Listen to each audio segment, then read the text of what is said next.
Я не опускался до терроризма и не опущусь до смертного моего часа. Но я при полном убеждении, там идет внутри борьба сейчас.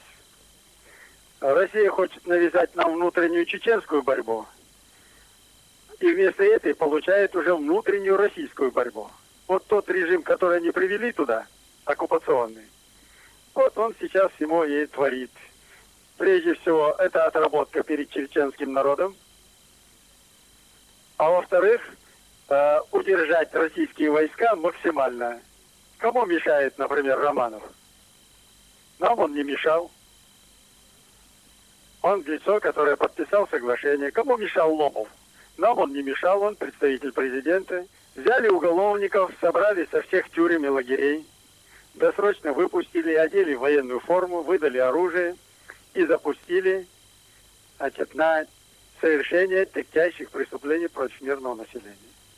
Контракт закончился, да и умирать им не очень хочется.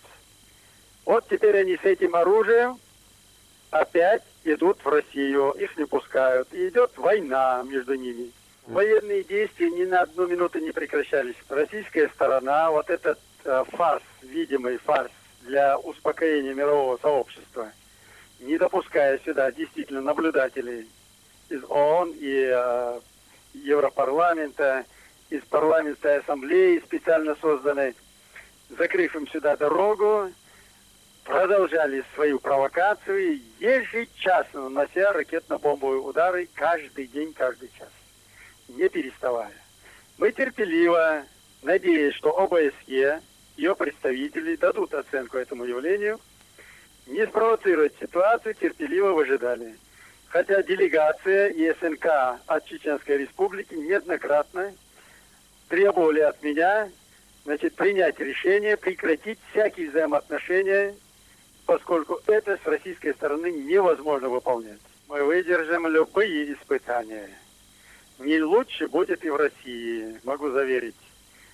Озлобленные чеченцы, которые от мала до старца увидели реальную ситуацию, вправе действовать адекватно действиям России, поскольку мировое сообщество наглядно видит, насколько лживое поведение российского руководства и их вооруженных сил.